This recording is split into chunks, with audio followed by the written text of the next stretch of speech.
ജനങ്ങൾ ജനപ്രതിനിധികളിൽ നിന്ന് പ്രതീക്ഷിക്കുന്നത് പ്രധാനമായും 3 കാര്യങ്ങളാണ്. അതിലൊന്ന് വികസനം, 2 കരുതൽ, അതാണ് ക്ഷേമകരം, 3 ഒരുമ.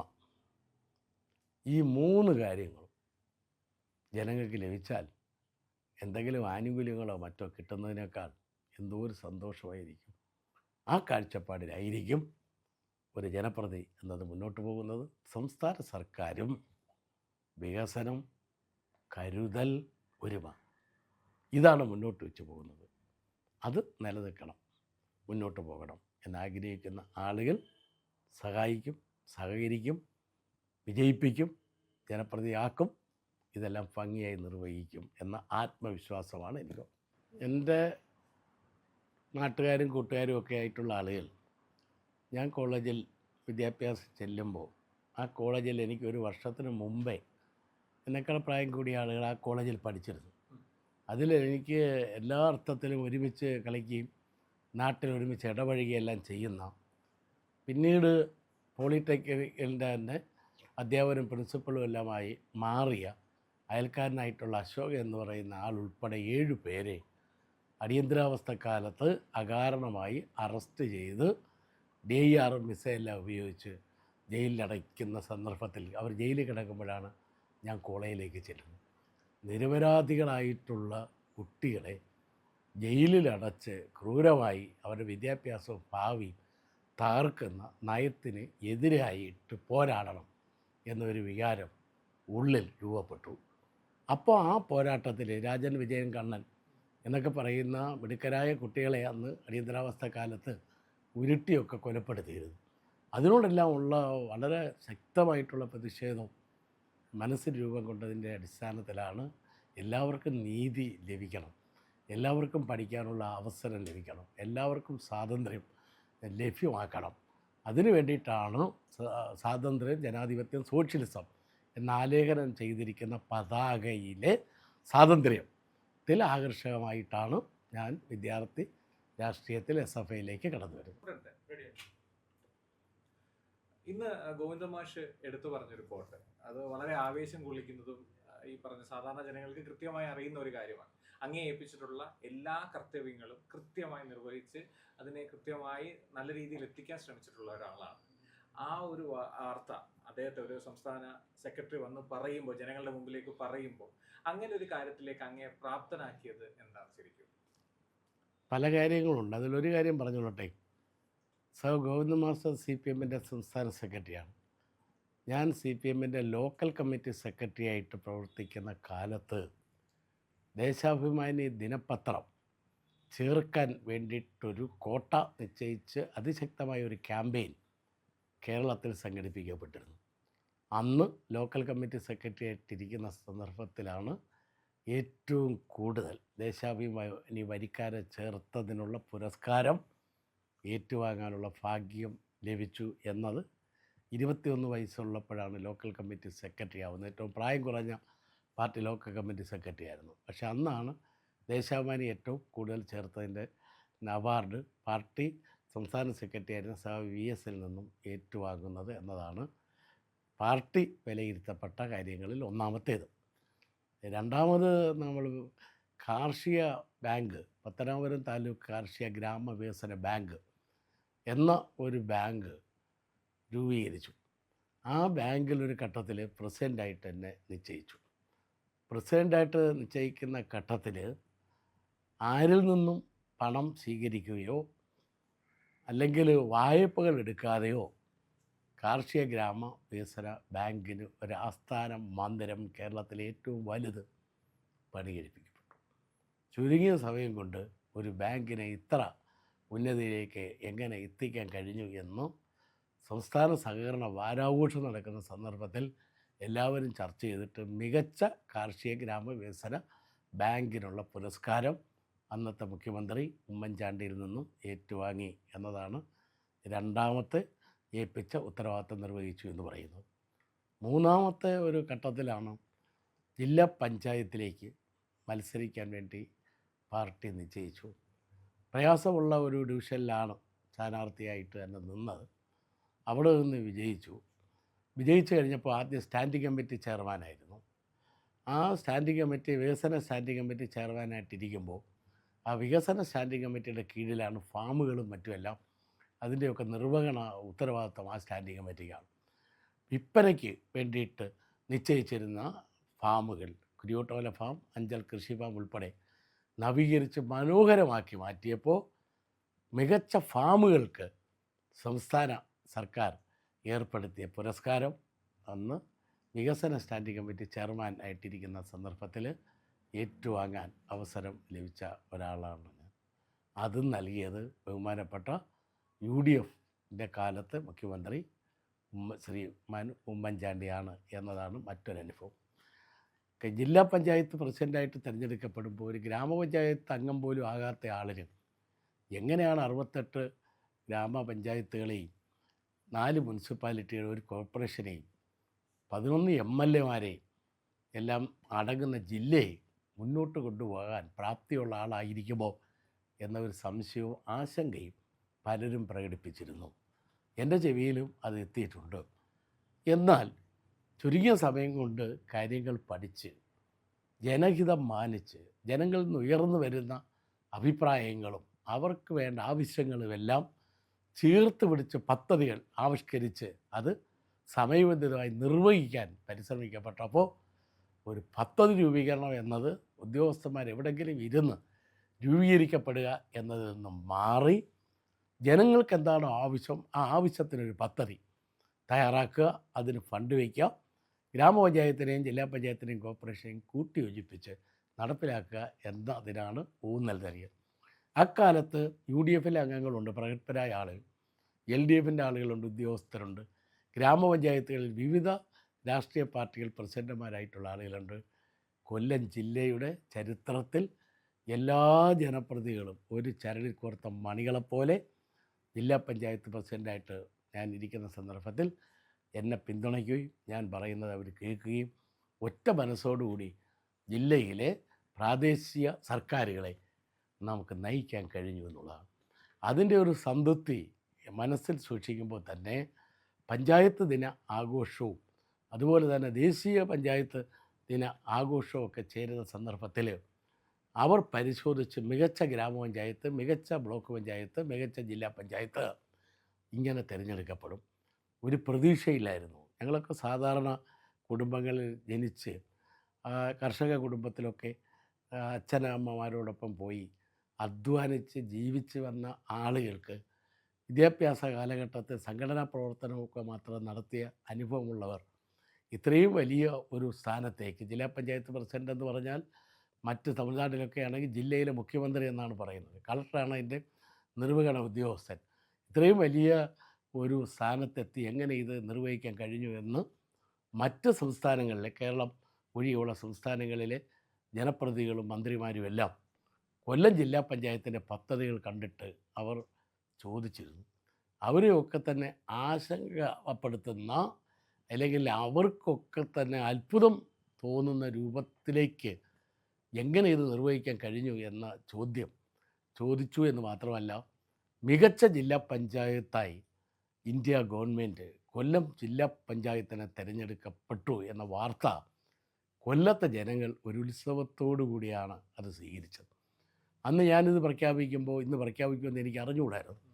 ഞാൻ അഞ്ചൽ കൃഷിഫാമിലെ ജില്ലാ പഞ്ചായത്തിൻ്റെ ഭാഗമായിട്ടുള്ള ജൈവ പച്ചക്കറി കൃഷിയുടെ വിത്ത് നടീൽ ചടങ്ങിൽ ആയിരക്കണക്കിന് ജനങ്ങളെ കൂടെ അണിനിരത്തി നടന്ന ഒരു ചടങ്ങിൽ നിൽക്കുകയായിരുന്നു. അപ്പോഴാണ് അറിയുന്നത്. അറിഞ്ഞ ഉടൻ തന്നെ കൊല്ലത്തുനിന്ന് ഫോൺ വന്നു. പെട്ടെന്ന് കൊല്ലത്തെത്തണം, മാധ്യമങ്ങൾ കാത്തു നിൽക്കുന്നു.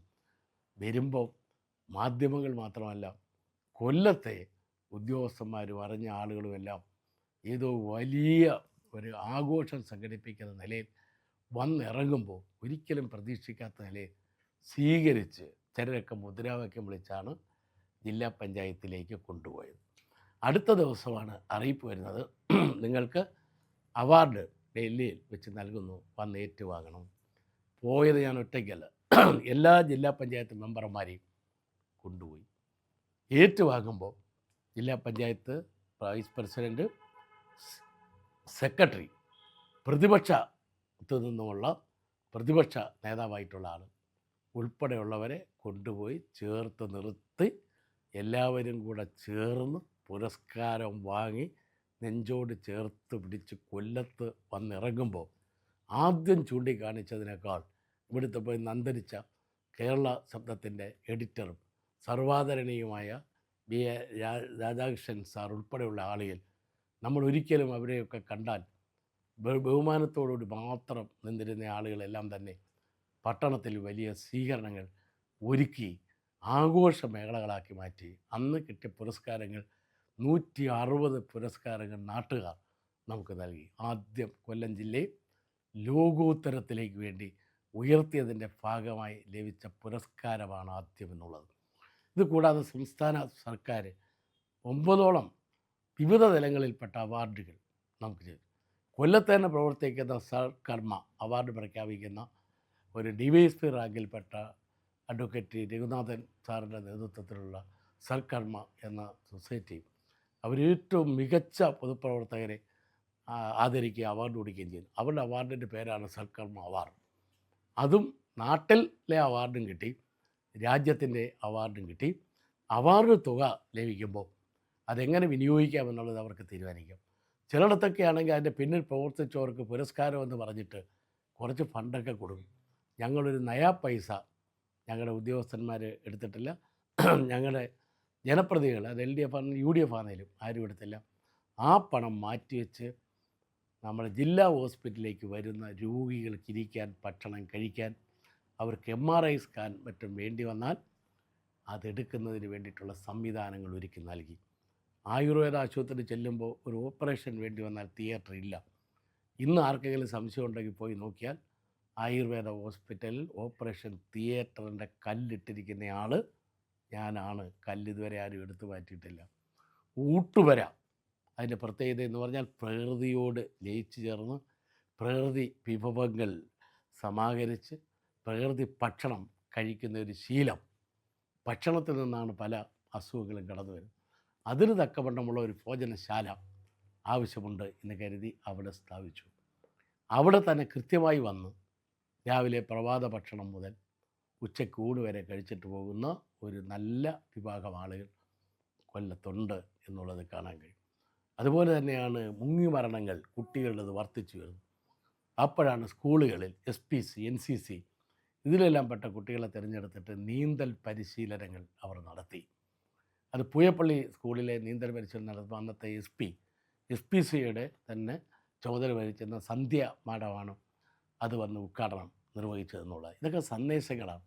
നാട്ടിൽ കാവുകളുണ്ട്, കുളങ്ങളുണ്ട്, ഇതൊക്കെ അന്യം നിന്ന് പോകുന്നു. ഇതൊക്കെ പഴയ കാലത്ത് ലോകസഭ, ഗ്രാമസഭ എന്നൊക്കെ പറഞ്ഞ് ചേരുന്നതെല്ലാം എവിടെയാണ് എന്ന് ചോദിച്ചാൽ ഈ മരത്തണലിലാണ്. അത് പുതിയ തലമുറയിൽപ്പെട്ടവർക്ക് തന്നെ മരത്തെക്കുറിച്ചും വൃക്ഷലതാദികളെക്കുറിച്ചും അതിനകത്ത് തന്നെ വന്ന് അന്തി ഉറങ്ങുകയോ കഴിയുകയോ ഒക്കെ ചെയ്യുന്ന പക്ഷി മൃഗാദികളെക്കുറിച്ചുമൊക്കെ നല്ലതുപോലെ മനസ്സിലാക്കാൻ കഴിയുന്ന ഒന്നാണ് കാവുകൾ എന്ന് കണ്ടിട്ട് ജൈവ വേലി കെട്ടി കാവുകൾ സംരക്ഷിച്ചു. അപ്പോൾ അതിനൊരു അവാർഡുണ്ട്, ഹരിതകീർത്തി അവാർഡ്.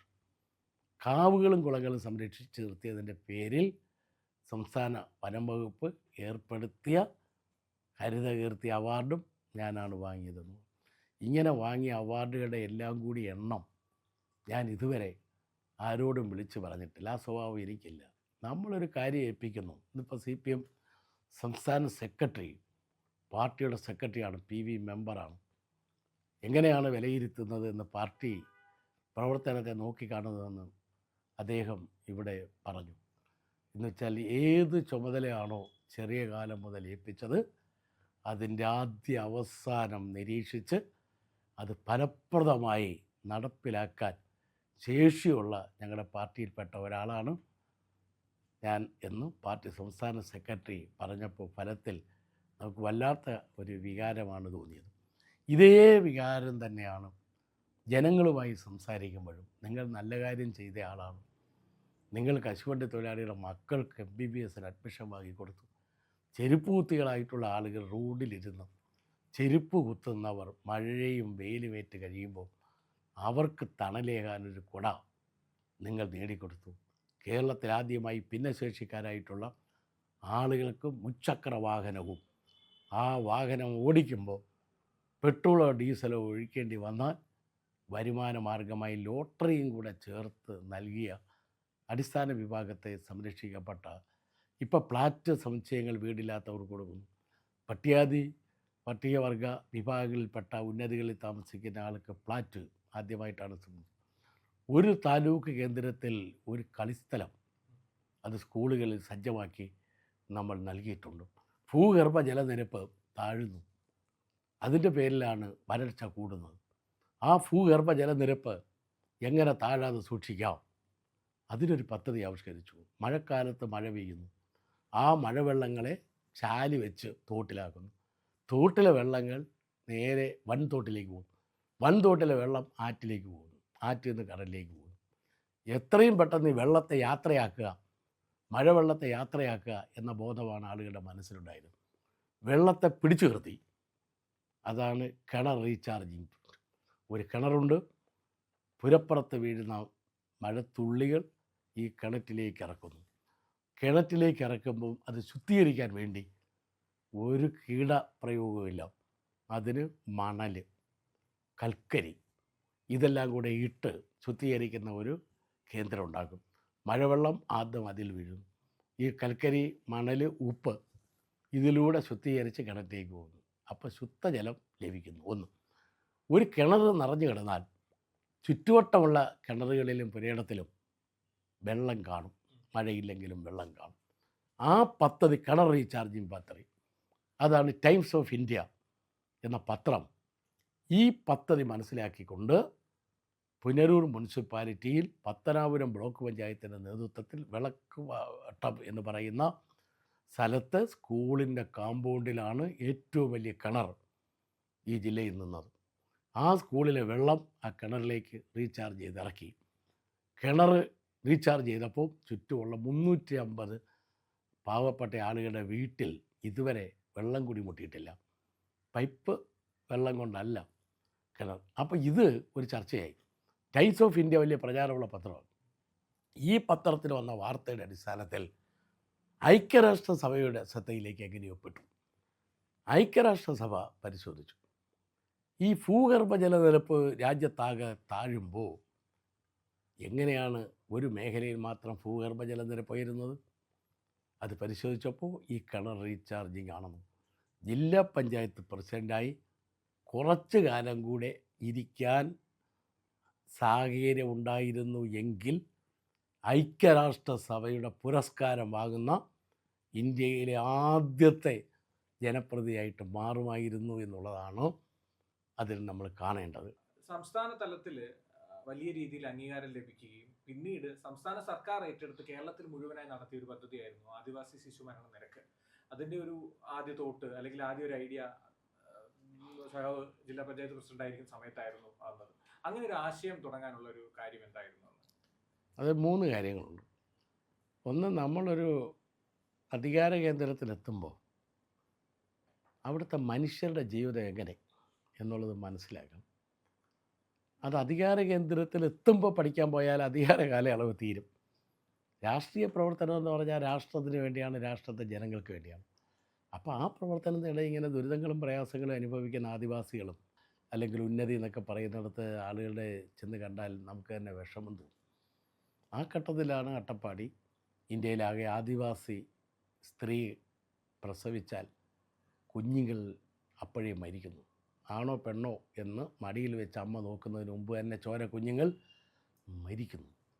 ഇത് ദിനംപ്രതി ഒരു വാർത്തയാണ്. ഇപ്പം കൊല്ലത്ത് വാർത്തയില്ലല്ലോ. വേറെ എവിടെയെങ്കിലും മരിച്ചാലും ആദിവാസിയുടെ വാർത്ത കൊല്ലത്താരും കൊടുക്കൂല. കാര്യം ഇവിടെ മരണമില്ലാത്തപ്പോൾ മരിക്കുന്നിടത്ത വാർത്ത ഇവിടെ കൊടുത്ത് ഓർമ്മിപ്പിക്കേണ്ട കാര്യമില്ല എന്നുള്ളത് കൊണ്ടാണ് ആദിവാസി കുഞ്ഞുങ്ങൾ രാജ്യത്ത് മരിക്കുന്നത് ഇവിടെ ഒരു വാർത്തയല്ലാതിരിക്കുന്നു. അപ്പോൾ ആ ഘട്ടങ്ങളിൽ ആദിവാസി കുഞ്ഞുങ്ങളൊക്കെ മരിക്കുകയും അമ്മമാർ മരിക്കുകയൊക്കെ ചെയ്യുന്നിടത്തൊക്കെ നമ്മൾ പോകാറുണ്ട്, സഹായിക്കാറുണ്ട്. അപ്പോൾ അന്ന് നമ്മുടെ മനസ്സിൽ കൂടി ഇത് എങ്ങനെയാണ് ഈ പാവങ്ങളെ ഇതിൽ നിന്ന് രക്ഷിക്കേണ്ടതെന്ന് തോന്നി. ജില്ലാ പഞ്ചായത്തിലേക്ക് വന്നപ്പോൾ അതിനൊരു പ്രോജക്റ്റ് മനസ്സിൽ കണ്ടത് ഉദ്യോഗസ്ഥന്മാരെ കൊണ്ട് തയ്യാറാക്കിച്ചു. അപ്പോൾ വനവിഭവങ്ങൾ ശേഖരിക്കുക, കായ്കനികൾ ഭക്ഷിക്കുക, ഇങ്ങനെയൊക്കെയാണ് വനത്തിൽ പോയി ടെൻ്റടിച്ച് മലഞ്ചരക്ക് ശേഖരിക്കാൻ വേണ്ടി ആദിവാസി പോകുന്നത്. അവിടെ വെച്ച് തന്നെ കുടുംബമായിട്ട് പോകുന്നു, അവർ ഗർഭിണികളാവുന്നു, അവിടെ വെച്ച് തന്നെ പ്രസവിക്കുന്നു. കായ്കനികൾ പ്രസവിച്ച് പിന്നെ കഴിച്ചാൽ ഒരമ്മയ്ക്ക് ആവശ്യമായിട്ടുള്ള പോഷകാഹാരം കിട്ടുമോ? അമ്മയ്ക്ക് പോഷകാഹാരം കിട്ടിയില്ലെങ്കിൽ കുഞ്ഞിന് കിട്ടുമോ? അപ്പോൾ കുഞ്ഞിന് തൂക്കം ഉണ്ടാവുമോ? കുഞ്ഞിന് വൈകല്യങ്ങൾ ഉണ്ടാകത്തില്ലേ? ഇത് മനസ്സിലാക്കി ചികിത്സിച്ചാൽ പോരെ? ഒരു തൂക്കം കുറഞ്ഞാൽ ഉടനെ തന്നെ ആശുപത്രിയിൽ കൊണ്ടുവരിക, അത് അമ്മയുടെ കുറ്റമാണെന്ന് പറയുക, കുട്ടിയുടെ മണ്ടയിലെടുത്താണെന്ന് പറയുക. ഇങ്ങനെയാണ് കണ്ടുകൊണ്ടിരുന്നത്. നമ്മളത് കണ്ടുപിടിച്ചിട്ട് ഒരു ഗർഭിണിയാവുന്ന ആദിവാസി സ്ത്രീക്ക് ഒരു 2000 രൂപയുടെ കിറ്റം കൊടുത്തു. കിറ്റെന്ന് പറഞ്ഞാൽ ഹോർലിക്സ്, കടല, അണ്ടിപ്പരിപ്പ്, കപ്പലണ്ടി ഉൾപ്പെടെ. അപ്പോൾ അവർ വനത്തിൽ പോയാൽ കായ്കനികൾ ഭക്ഷിക്കുന്നവർക്ക് അണ്ടിപ്പരിപ്പ് എന്ന് പറഞ്ഞാൽ കേട്ടാൽ അവർക്ക് അറിഞ്ഞൂല. ഇത്രയും സഹായം കിട്ടണമെങ്കിൽ നാട്ടിൽ നിൽക്കണ്ടേ? നാട്ടിൽ തന്നെ അവർ നിൽക്കുന്നത് ഉറപ്പാക്കാൻ പ്രൊമോട്ടർമാർ നിയമിച്ചു. അവർ നാട്ടിൽ നിന്നു ഇതവർ കഴിച്ചു, കൊച്ചു ജോലിക്ക് പോയി. അപ്പോൾ അമ്മയ്ക്ക് നല്ല ആരോഗ്യമായി. നല്ല ആരോഗ്യമുള്ള കുഞ്ഞിനെ അവർ പ്രസവിച്ചു. പ്രസവം കഴിഞ്ഞാൽ ഉടനെ ഈ ആനുകൂല്യം നിർത്തിയാൽ വനത്തിൽ കൊച്ചിനെയും കൊണ്ടുപോകും, മരണം കൂടും. അപ്പോൾ കുഞ്ഞ് വെളിയിൽ വന്നാൽ 3 വർഷം കൂടി ഈ അമ്മയ്ക്കും കുഞ്ഞിനുമുള്ള ഈ ആനുകൂല്യം കൊടുത്തു. അപ്പോൾ അവർ നാട്ടിൽ നിന്നു, അവരുടെ കുട്ടികൾ വളർന്നു. അങ്ങനെ വളർന്നു വന്ന കുട്ടി നഴ്സറി ചെല്ലുമ്പോൾ അവർക്ക് മുട്ടയും പാലും കൊടുത്തു. അപ്പോഴും കുട്ടിക്ക് സംരക്ഷണമായി. അവർ സ്കൂളിൽ ചെന്നു, അപ്പോൾ സർക്കാർ ഉച്ചഭക്ഷണം കൊടുത്തു. ആദിവാസി കുട്ടികൾ മിടുക്കന്മാരായി. അവിടെ തന്നെ ഉള്ള ഒരു ആദിവാസി കുട്ടി നമ്മുടെ ജില്ലയിൽ ചിന്നും വർഷങ്ങൾക്ക് മുമ്പ് എനിക്ക് ഓർമ്മയുണ്ട്, ആദ്യമായി ബിടെക് പാസ്സായി. ഇപ്പോൾ കളക്ടർ വരെ ആയിട്ടുണ്ട്. ആ ബിടെക് പാസ്സായ നിങ്ങൾ രേഖകൾ എടുത്ത് പരിശോധിക്കുക. ആദിവാസി കുടുംബത്തിൽപ്പെട്ട ഒരു കുട്ടി ആദ്യമായി ബിടെക് പാസ്സായപ്പോൾ ജില്ലാ പഞ്ചായത്തിൻ്റെ വണ്ടി വിട്ട് മലയോര മേഖലയിൽ നിന്നും ആ കുട്ടിയെ കൊണ്ടുവന്നു ജില്ലാ പഞ്ചായത്ത് യോഗം നടക്കുന്നിടത്ത് പ്രസിഡൻറ്റും വൈസ് പ്രസിഡൻറ്റും ഇരിക്കുന്ന കസേരയിൽ കയറ്റി ഇരുത്തി അവർക്ക് പുരസ്കാരം കൊടുത്തു. തുടർ ഭരണത്തിലുള്ള സാഹചര്യം ഒരുക്കി നൽകിക്കൊണ്ടാണ് ഈ വിവരം. ഇതിന് അവാർഡിൽ 4 മാർക്ക് കിട്ടിയപ്പോൾ ഇന്ത്യൻ പ്രധാനമന്ത്രി അത്ഭുതത്തോടെ നോക്കിക്കണ്ടു. പ്രധാനമന്ത്രി ഗുജറാത്ത് ചീഫ് സെക്രട്ടറി ഈ പദ്ധതി പഠിക്കാൻ വേണ്ടി ഇവിടെ അയച്ചു. ഞങ്ങൾ ട്രോഫിയായിട്ട് തിരുവനന്തപുരത്ത് നിന്ന് ട്രെയിനിലൊക്കെ വന്ന് ഇവിടെ വന്ന് ഇറങ്ങുമ്പോൾ തന്നെ ഗുജറാത്ത് ചീഫ് സെക്രട്ടറി ജില്ലാ പഞ്ചായത്ത് ഇരിക്കുകയാണ്. ഈ പ്രോജക്റ്റിൻ്റെ കോപ്പി പ്രോജക്റ്റ് എടുത്ത് കൊണ്ടുപോയി പഞ്ചായത്ത് ദിനാഘോഷത്തിൽ അദ്ദേഹം പ്രഖ്യാപിച്ചു, ഇന്ത്യയിലാകെ കൊല്ലം മോഡൽ ആദിവാസി മരണമില്ലാത്ത ഒരു രാജ്യമാക്കി മാറ്റും എന്ന് പറഞ്ഞു. പ്രഖ്യാപിച്ചതിന് ശേഷം എന്ത് ചെയ്തു എന്നുള്ളത് ഞാൻ നോക്കിയിട്ടില്ല. എന്തായാലും ഇത് പഠിക്കാനും മനസ്സിലാക്കാനും ഇന്ത്യയിലെ ആദിവാസി വിഭാഗങ്ങൾക്ക് ഒരു രക്ഷാ പ്രവർത്തനത്തിന് കഴിയുന്ന ഒരിടമുണ്ട് എന്നുള്ളത് അവർ തിരിച്ചറിഞ്ഞു. അത് കഴിഞ്ഞുപോയ കാലങ്ങളിലെ ആശയങ്ങളെല്ലാം ലോക നിലവാരവും രാജ്യാന്തര നിലവാരവും ഉള്ളതൊക്കെയായിരുന്നു. അപ്പോൾ എല്ലാവരും വളരെ പ്രതീക്ഷയോടെ ഇരിക്കുന്നത് ശരിക്കും കൊല്ലത്തിന്റെ നിയമസഭാ സാമാജികനായി മാറിക്കഴിഞ്ഞാൽ കൊല്ലം പട്ടണത്തെ അല്ലെങ്കിൽ കൊല്ലം നിയോജക മണ്ഡലത്തിൽ കൊണ്ടുവരാനുള്ള ആശയങ്ങൾ എന്തെങ്കിലും ഇപ്പോഴേ മനസ്സിൽ തയ്യാറാക്കിയിട്ടുണ്ട്? അത് ഞാൻ പറയുന്നത്, തിരഞ്ഞെടുപ്പ് സന്ദർഭത്തിൽ ആളുകളുടെ മുമ്പിൽ ഒരുപാട് വാഗ്ദാനങ്ങൾ നിരത്തുക എന്നുള്ളതിനോട് പൂർണ്ണ യോജിപ്പില്ലാത്ത ഒരാളാണ്. എന്നാൽ പ്രകടന പത്രികയിൽ വിശ്വാസവും ഉണ്ട്. ജനങ്ങളെ നമ്മൾ മനസ്സിലാക്കി ജനങ്ങളുമായി കൂടിയാലോചിച്ചു ജനങ്ങൾക്ക് വേണ്ടതെന്തെന്ന് അവർ പറയുന്നത് കേട്ടിട്ട് പദ്ധതികൾ ആവിഷ്കരിച്ച് നടപ്പിലാക്കും.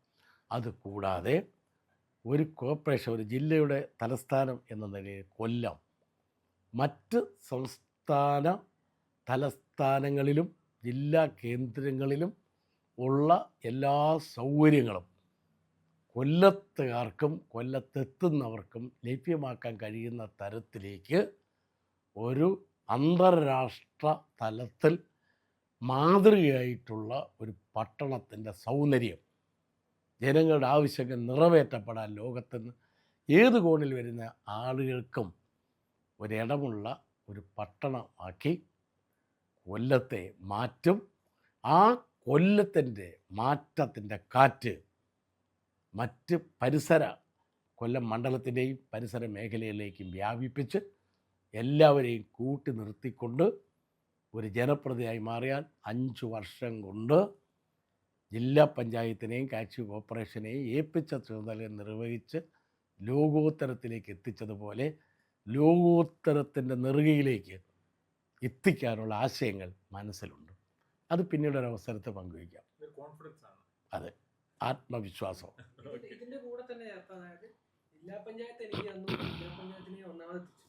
കശുവണ്ടി കോർപ്പറേഷന് ഇഷ്യൂസ് ഉണ്ടായിരുന്നപ്പോൾ എന്നെ ഏൽപ്പിച്ചു. ഇപ്പൊ ഞാൻ ഇറങ്ങുമ്പോൾ ഇത്ര എണ്ണം തുറന്നു, അടുത്ത മാസത്തേക്കുള്ള ഇതും കൊടുത്തിട്ടാണ് പോകുന്നത്. ഒന്ന് ഏൽപ്പിച്ച് നോക്കും, ഞാൻ നല്ല രീതിക്ക് അതുപോലെ തന്നെ പറഞ്ഞു.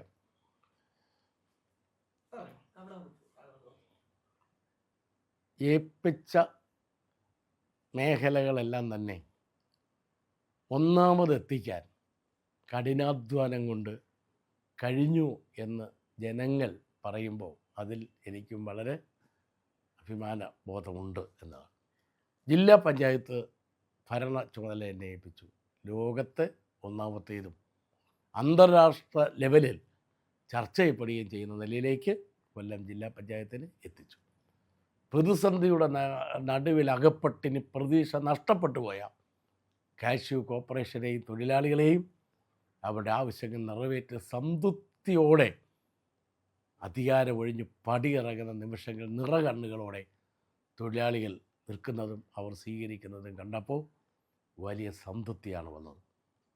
ഒരു നിയമസഭാ സാമാജികനായി കൊല്ലത്തെ ജനതയുടെ മുമ്പിൽ നാം ചെയ്ത സൽപ്രവർത്തികളെ മനസ്സിലാക്കി നിൽക്കുന്ന എല്ലാ വിഭാഗം ജനങ്ങളും അംഗീകരിക്കപ്പെട്ടാൽ കൊല്ലം മണ്ഡലത്തെക്കുറിച്ച് ഒരു പരാതിയും ആർക്കും പരിഭവമില്ലാതെ ജാതി മത രാഷ്ട്രീയ പ്രാദേശിക ചിന്താഗതികളൊന്നും നോക്കാതെ എല്ലാ മനുഷ്യരെയും ഒറ്റ മനസ്സോടെ നമ്മുടെ നാടിൻ്റെ വികസനത്തിനും ജനങ്ങളുടെ താല്പര്യത്തിനും അണിനിരത്തി മുന്നോട്ട് കൊണ്ടുപോകാൻ ജനങ്ങൾ സഹായിക്കും, ജനങ്ങൾ സംരക്ഷിക്കും, ജനങ്ങൾ വോട്ട് ചെയ്യും, ജനങ്ങൾ വിജയിപ്പിക്കും എന്ന് തന്നെയാണ് പ്രതീക്ഷിക്കുന്നത്. നിലയിൽ എല്ലാ വിഭാഗങ്ങളിലും പല മേഖലകളിൽ പ്രവർത്തിച്ചപ്പോൾ ജനങ്ങളുമായിട്ട് അത്ര ഇടപഴകിയാണ് പ്രവർത്തിച്ചുകൊണ്ടിരിക്കുന്നത്.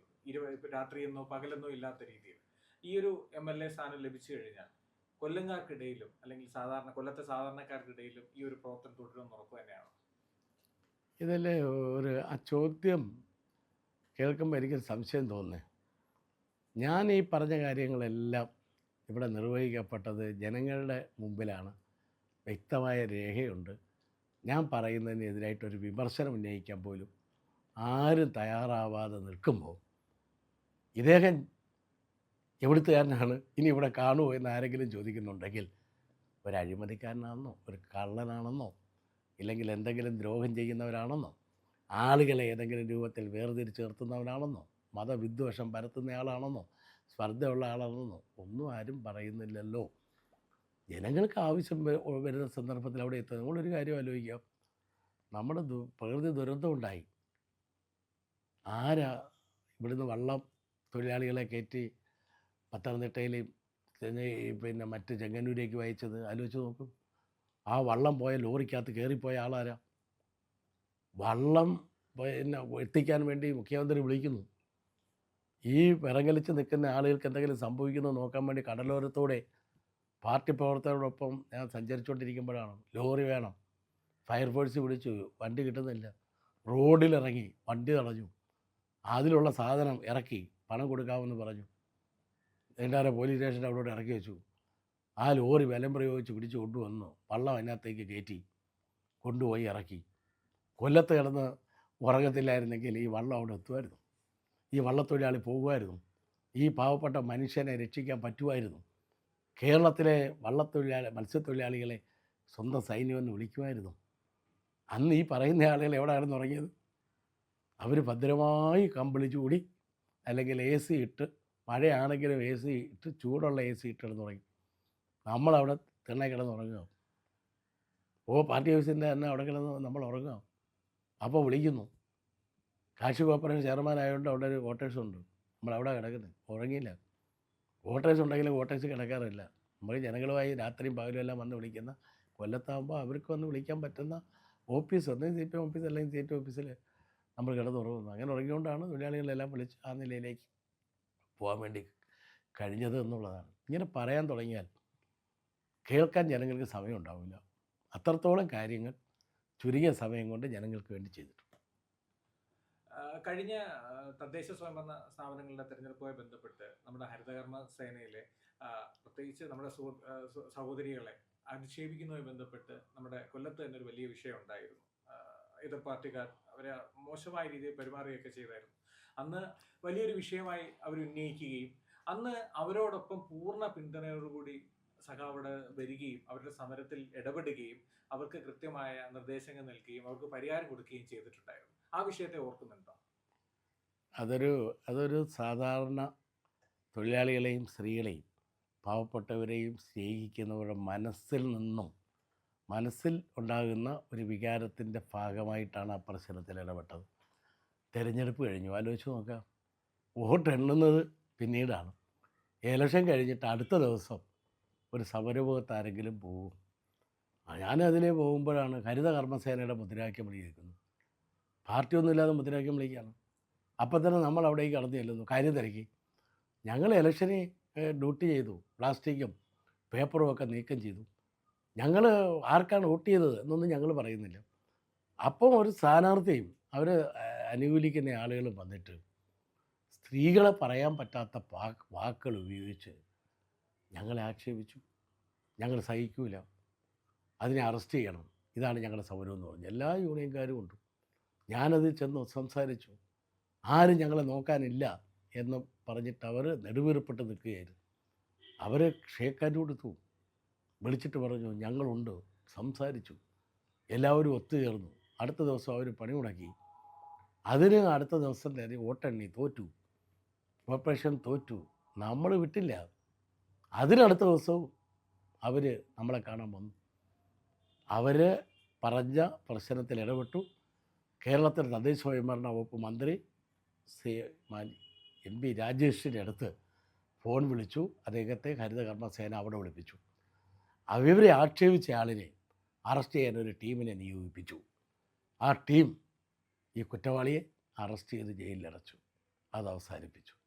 അതാണ് ഹരിത കർമ്മസേന. ഏതെങ്കിലും ഒരു പ്രശ്നം അറിയിച്ചാൽ ഓടിയെത്തും, പരിഹാരം കാണും, ഞങ്ങളെപ്പോലെയുള്ളവരുടെ രക്ഷകരാണ് എന്നൊക്കെ അവർ തിരഞ്ഞെടുപ്പിൽ സ്ഥാനാർത്ഥിയാവുമ്പോൾ മാത്രമല്ല ഈ വിജയം കണ്ടപ്പോൾ അവരൊരു പൂമാലയായിട്ട് വന്ന് സഹായിച്ചവരുടെ നന്ദി എന്ന് പറഞ്ഞ് നന്ദിയും പറഞ്ഞൊരു മാല ഇട്ടിട്ട് ഹരിത കർമ്മസേന തൊഴിലാളികൾ പോയി എന്നത് ഒരു അനുഭവമാണ്. ഈ പ്രതിപക്ഷം ഉപയോഗിക്കുന്ന ഒരു വലിയ വിഷയമാണ് നമ്മുടെ മെഡിക്കൽ കോളേജ് ഇഷ്യൂ. ആ ഒരു വിഷയത്തിൽ അങ്ങയുടെ നിലപാട് എന്താണ്? MLA ആയി വന്നു കഴിഞ്ഞാൽ ആ വിഷയം എങ്ങനെയായിരിക്കും കൈകാര്യം ചെയ്യുന്നത്? അതൊരു അനാവശ്യ വിഷയം ഉയർത്തി ഇടതുപക്ഷ സർക്കാരിനെ മോശമാക്കി ചിത്രീകരിച്ച് തെരഞ്ഞെടുപ്പ് സന്ദർഭത്തിൽ ഒന്നും പറയാനില്ലാതിരിക്കുമ്പോൾ പറയാനൊരു വിഷയമാക്കി എടുക്കാൻ വേണ്ടി സംഘടിപ്പിച്ച ഒന്ന് തന്നെയാണ്. ആശ്രാമത്തെ സൂപ്പർ സ്പെഷ്യാലിറ്റി ഹോസ്പിറ്റൽ ഇന്ന് വളരെ പരമദയനീയമായിട്ടുള്ള അവസ്ഥയാണ്. മരുന്നില്ല, ചികിത്സയില്ല, കിടപ്പ് രോഗിക്ക് ആവശ്യമായ ബെഡില്ല, ഇതെല്ലാം ഉണ്ട്. അപ്പോഴാണ് പാർലമെൻറ്റ് മെമ്പർ ഇതൊരു മെഡിക്കൽ കോളേജാക്കി ഉയർത്തിയിരിക്കുന്നു എന്ന് പ്രഖ്യാപിച്ചു. ആ പ്രഖ്യാപനത്തെ ഞങ്ങൾ സ്വാഗതം ചെയ്തതാണ്. അപ്പോൾ ഇതിനാവശ്യമായ എല്ലാം കാണുമെന്നാണ് ഞങ്ങൾ ധരിച്ചത്. പക്ഷേ പിന്നീട് ESI ഡിപ്പാർട്ട്മെൻറ്റ് തന്നെ പരിശോധിച്ചു. സംസ്ഥാന സർക്കാർ റിപ്പോർട്ട് കൊടുക്കണം. ആ റിപ്പോർട്ട് കൊടുക്കാൻ സംസ്ഥാന സർക്കാരിനോട് ആവശ്യപ്പെട്ടപ്പോൾ സംസ്ഥാന സർക്കാർ ESI ഡിപ്പാർട്ട്മെൻറ്റിലെ ഉയർന്ന ഉദ്യോഗസ്ഥന്മാർ പരിശോധിക്കാൻ പറഞ്ഞു. അവർ പരിശോധിച്ച റിപ്പോർട്ട് കൊടുത്തു. 10 ഏക്കർ വേണം, മെഡിക്കൽ കോളേജ് വേണമെങ്കിൽ 300 ബെഡ് വേണം. അവിടെ 10 ഏക്കർ ഇല്ല, 3.5-4 ഏക്കറേ ഉള്ളൂ. എങ്ങനെയാണ് ഈ സ്ഥലത്ത് സർട്ടിഫിക്കറ്റ് കൊടുക്കുന്നത്? പണ്ട് കോഴിക്കോടോ മറ്റോ ഒരു സർട്ടിഫിക്കറ്റ് കൊടുക്കും. മെഡിക്കൽ കോളേജ് പിന്നീട് പരിശോധിക്കപ്പെട്ടപ്പോൾ അത് പൂട്ടി. ആ കുട്ടികൾ വഴിയാധാരമായി. ഈ നില വന്നാൽ സംസ്ഥാന സർക്കാർ അംഗീകാരം കൊടുത്തിട്ടാണെന്ന് പറയത്തില്ലയോ? അതുകൊണ്ട് ഇതിനുള്ള സ്ഥലം കണ്ടെത്തി. HMC ഉണ്ട് അവിടെ. ആ HMC യോഗത്തിൽ എല്ലാ ട്രേഡ് യൂണിയൻ്റെ പ്രതികളുണ്ട്. ആ യോഗം തീരുമാനിച്ചു മതിയായ സൗകര്യമില്ല, സ്ഥലമില്ല. അതിൻ്റെ രേഖയുണ്ട്. അപ്പോഴാണ് ഇതൊരു വിവാദമുണ്ട്. ഈ വിവാദം ഉയർത്തിയ ആൾ തന്നെ ഹൈക്കോടതിയിൽ പോയി. അറിഞ്ഞുകൊണ്ട് തല ഒഴിച്ചു കൊടുത്തോളാം. ഹൈക്കോടതി ചോദിച്ചു, 10 ഏക്കർ സ്ഥലം മെഡിക്കൽ കോളേജിന് വേണമെന്നുള്ളത് നിങ്ങൾ മനസ്സിലാക്കാത്ത മനുഷ്യനാണോ? കോടതിക്ക് ഇങ്ങനെയുള്ളത് കേൾക്കാനല്ല നേരം, കൊണ്ടുപോ എന്ന് പറഞ്ഞിട്ട് പറഞ്ഞു വിട്ട വാർത്ത വായിച്ചില്ലേ? അപ്പോൾ ആരെടുത്ത നിലപാടാണ് ശരി? ജനങ്ങളെ പറ്റിക്കരുത്. ജനപ്രതികളെന്ന് പറയുമ്പോൾ ജനങ്ങളെ നയിക്കാൻ ബാധ്യതപ്പെട്ടവരാണ്. നയിക്കുന്നത് തെറ്റായ ധാരയിലൂടെ ആകരുത്. ഒക്കുന്ന കാര്യം പറയണം, ഒക്കാത്ത കാര്യം ഒക്കൂല എന്ന് പറയണം. ചെയ്യാൻ പറ്റുന്നത് ചെയ്തു കൊടുക്കണം. വ്യാമോഹിപ്പിക്കരുത് ആളുകളെ. നമ്മളൊക്കെ സത്യസന്ധമായി പറയും. നമ്മളൊരു തർക്കവും വേണ്ട. ESA മെഡിക്കൽ കോളേജ് കൊല്ലത്ത് കൊണ്ടുവരാൻ ഇടപെടും.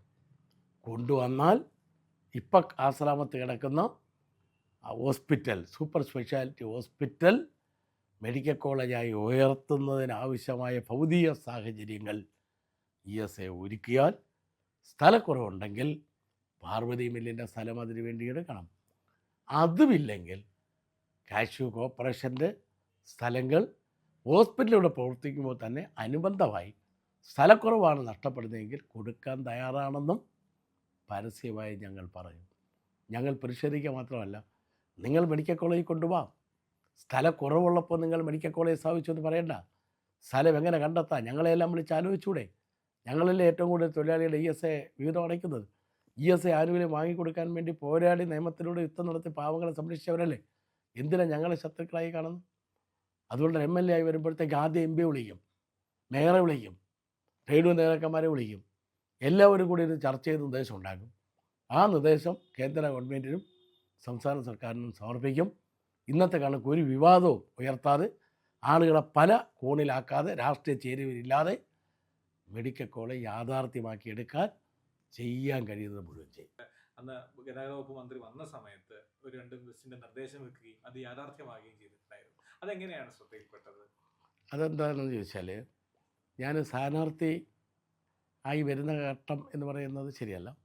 CPMൻ്റെ ജില്ലാ സെക്രട്ടറിയുടെ ചുമതല നിർവഹിക്കുന്ന ഘട്ടത്തിൽ സർക്കാരുമായി ബന്ധപ്പെട്ട് നിരവധി പ്രശ്നങ്ങൾ പരിഹരിക്കാനുണ്ട് എന്ന് പറഞ്ഞിട്ട് നിവേദനങ്ങൾ വരാറുണ്ട്. ആ നിവേദനങ്ങൾ ഓരോന്നും വായിച്ചു നോക്കി ഏത് വകുപ്പിലൂടെയാണ് അത് നടപ്പിലാക്കേണ്ടതെന്ന് മനസ്സിലാക്കി ആ വകുപ്പിൽ കൊടുത്ത് നൽകിയ മൊത്തം നിവേദനങ്ങൾക്കും പരിഹാരം കണ്ടു. അതിൽ ഒന്നാണ് മെഡിക്കൽ കോളേജിലേക്ക് പോകാൻ അഞ്ചാലമ്മൂട് മങ്ങാട് വഴിയുള്ള ഒരു ഫാസ്റ്റ് പാസഞ്ചർ ബസ് RCC പോകാൻ വേണം. 2 കശുവണ്ടി തൊഴിലാളികൾ ഞാൻ അങ്ങ് മങ്ങാട് വഴി അഞ്ചാലമ്മൂട്ടിലേക്ക് പോകുമ്പോൾ നിൽക്കുന്നു. പരിചയമുള്ളത് കൊണ്ട് വണ്ടി നിർത്തി വിശേഷം തിരക്കി. RCC പോകാനാണ്, വണ്ടിയില്ല. ഇനി അങ്ങ് 2-ാം കുറ്റിയിലോ 3-ാം കുറ്റിയിലോ പോകണം. ആട്ടോയും കിട്ടുന്നില്ല. ഞാൻ എൻ്റെ വണ്ടിയിൽ കയറ്റി അവരെ ബസ് സ്റ്റാൻഡിൽ കൊണ്ടുവന്ന് തിരുവനന്തപുരം ഫാസ്റ്റ് പാസഞ്ചറിൽ കയറ്റി വിട്ടു. അവരുടെ വേദന മനസ്സിലാക്കിയപ്പോൾ ഒരു ബസ് അതിലേക്കൂടെ വേണ്ടതല്ലേ എന്ന് തോന്നി. എനിക്ക് അടുപ്പമുള്ള, ഞാൻ പറഞ്ഞാൽ കേൾക്കുന്ന, അല്ലെങ്കിൽ ജില്ലാ സെക്രട്ടറി ചുമതല നിർവഹിക്കപ്പെടുമ്പോൾ പറഞ്ഞാൽ അവർ കേൾക്കുന്ന മന്ത്രിമാരായ ആളുകളോട് പറഞ്ഞു. അവർ കേട്ടു, വണ്ടി അനുവദിച്ചു, വണ്ടി കൊടുത്തു. എപ്പോഴാണ് അഷ്ടമുടിയിൽ ഒരു മരണത്തിൽ ചെല്ലുമ്പോഴാണ് അവിടുത്തെ ആളുകൾ കൂടിയിട്ട് പറഞ്ഞു, ഇവിടെ പണ്ടൊരു ബസ് ഉണ്ടായിരുന്നു, അതും കൂടെ ഇതുപോലെ ഒന്ന് പുനഃസ്ഥാപിക്കും. അവിടെ നിന്നുകൊണ്ട് തന്നെ ടെലിഫോൺ ചെയ്തു. മാനേജിംഗ് ഡയറക്ടർ എനിക്ക് പരിചയമുള്ള ആളാണ്, ഗതാഗത മന്ത്രി ഞാനുമായിട്ട് വളരെ അടുപ്പമുള്ളതാണ്. പാലകൃഷ്ണപിള്ള സാർ എൻ്റെ സ്വന്തം മക്കളെ പോലെ കണ്ടിരുന്ന ആളാണ്. അപ്പോൾ അവൻ പറഞ്ഞു, ഒരു വണ്ടി വേണം മന്ത്രി, എൻ്റെ ആവശ്യമാണ്. അതാ ബസ് സ്റ്റാൻഡിൽ പിന്നെ ആളിനെ വിടൂ, ഒരു പേപ്പർ എഴുതി കൊടുക്കും, ബസ് അടുത്ത ദിവസം അവിടെ വന്നിരിക്കും. അദ്ദേഹം പറഞ്ഞാൽ പറയുന്ന പോലെ ചെയ്യുമല്ലോ. അടുത്ത ദിവസം വണ്ടി വിട്ടു, ആളുകൾക്ക് സുഖമായി. ഇതൊക്കെയാണ്. ഇതുപോലെ ആയിരക്കണക്കിന് കാര്യം ചെയ്തിട്ടുണ്ട്. ഇവിടെ നമ്മളൊരു സ്ഥാനാർത്ഥിയായപ്പോൾ ഇവിടെ ചെയ്ത കാര്യം പറയുന്നു എന്നുള്ളതേ ഉള്ളൂ. ഈ ജില്ലയിലെ ഏത് മേഖലയിൽ ചെന്നാലും അങ്ങനെ ചെയ്ത 100 കണക്കിന് കാര്യങ്ങളുണ്ട്. അത് തുടർന്നും ചെയ്യും. കൊല്ലം അഞ്ചാലുമൂട് സ്കൂളിന്റെ വികസന പ്രവർത്തനത്തിൽ ഇടപെട്ടതും അതിന്റെ ഇപ്പോൾ ആ ഒരു മാറിയ മുഖവും.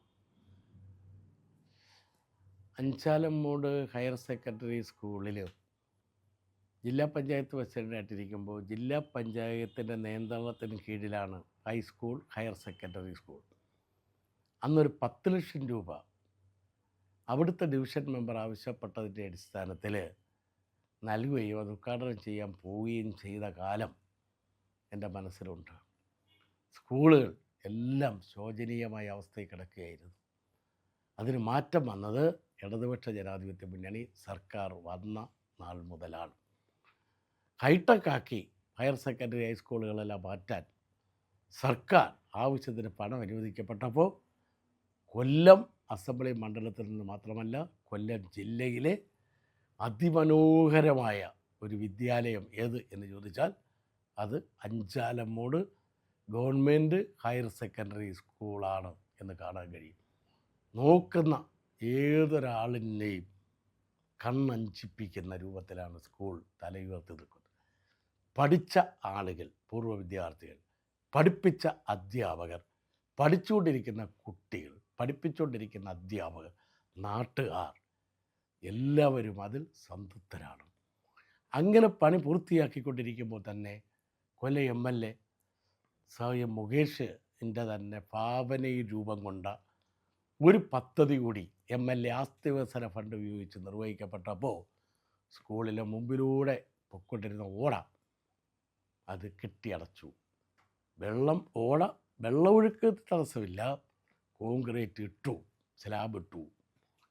സ്ലാബ് ഇട്ടപ്പോൾ റോഡിന് വീതി കൂടി, മനോഹാരിത വർദ്ധിച്ചു. അപ്പോൾ ആളുകൾ അഞ്ചാലും മോഡിൽ വന്നാൽ, സ്കൂളിൽ വന്നാൽ, വണ്ടി കാത്തിരുന്നാൽ ഇരിക്കാനൊരു വെയിറ്റിംഗ് ഷെഡ് എന്ന ഒരാശയം കൂടി മനസ്സിൽ വന്നു.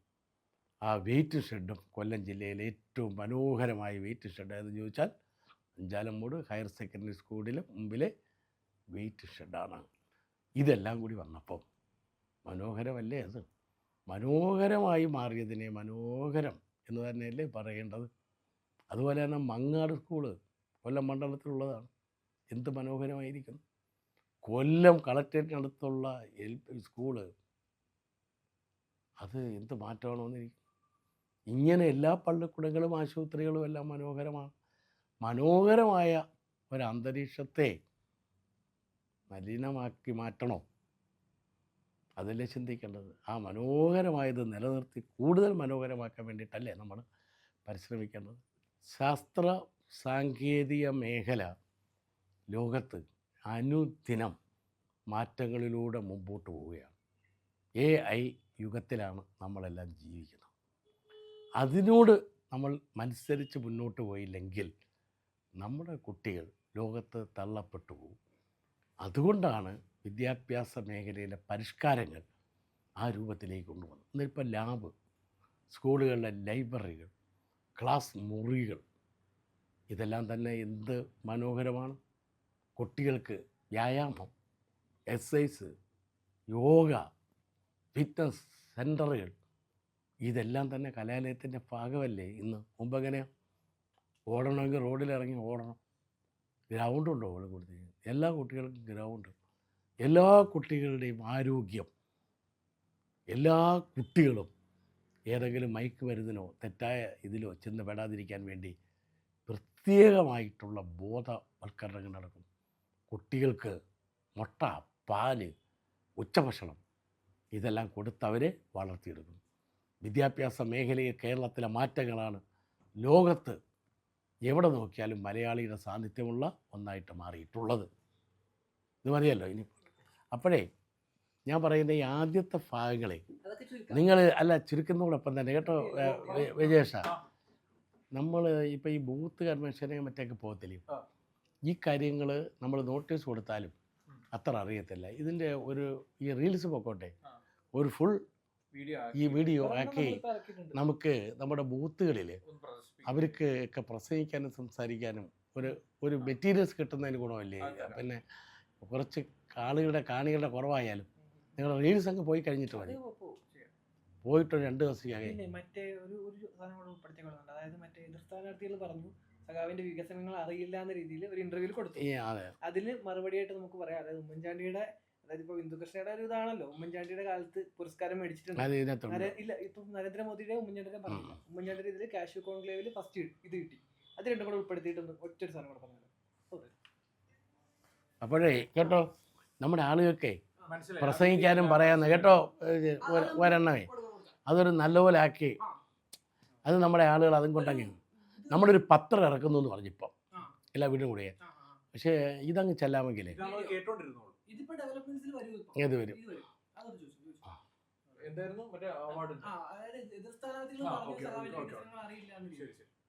പറയാം. ഇവിടെ കൊല്ലം നിയോജകമണ്ഡലത്തിലെ എതിർ സ്ഥാനാർത്ഥികൾ പറയുന്ന ഒരു കാര്യമുണ്ട്, അങ്ങയുടെ വികസന പ്രവർത്തനങ്ങളൊന്നും അവർക്ക് അറിയില്ല എന്ന് പറയുന്ന രീതിയിൽ ആരോപണങ്ങൾ ഉന്നയിക്കുന്നത്. അവരോട് എന്താ മറുപടി പറയാനുള്ളത്? എതിർ സ്ഥാനാർത്ഥികൾ എന്ന് പറയുന്നത് ശരിയല്ല. ഒരു എതിർ സ്ഥാനാർത്ഥി എന്നാണ്, അവർക്കെന്താ അങ്ങനെ പറയാൻ തോന്നിയെന്ന് എനിക്കറിഞ്ഞുകൂടാ. നമ്മൾ സ്ഥാനാർത്ഥികളായിട്ട് വരുമല്ലോ, അതിനൊരു വ്യക്തിപരമായി ഉള്ള ഒരു സ്പർദ്ധയോ വിദ്വേഷമോ പകയോ വൈരാഗ്യമോ എങ്ങാനും വെച്ച് പുലർത്തേണ്ട കാര്യമുണ്ടോ? ഈ പുരസ്കാരങ്ങളെല്ലാം കിട്ടുമ്പോൾ കോൺഗ്രസിൻ്റെ DCC പ്രസിഡന്റുമാരും മറ്റ് സമുദായ നേതാക്കന്മാരുമായിട്ടുള്ള ആളുകളെല്ലാം അഭിനന്ദിച്ചിട്ടുണ്ടെന്ന് മാത്രമല്ല, ബഹുമാന്യനായ മുഖ്യമന്ത്രി ഈ അവാർഡുകളെല്ലാം ഏൽപ്പിച്ച ജില്ലാ പഞ്ചായത്തിൻ്റെ പരിപാടികളിൽ അദ്ദേഹം വരുമ്പോൾ ഇതിനെ എങ്ങനെയാണ് പ്രശംസിച്ചതെന്ന് വേണമെങ്കിൽ സംശയമുണ്ടെങ്കിൽ നമ്മൾ നമ്മുടെ കയ്യിൽ തന്നെ സൂക്ഷിച്ചുള്ള രേഖകളിലൂടെ കേൾപ്പിക്കാം.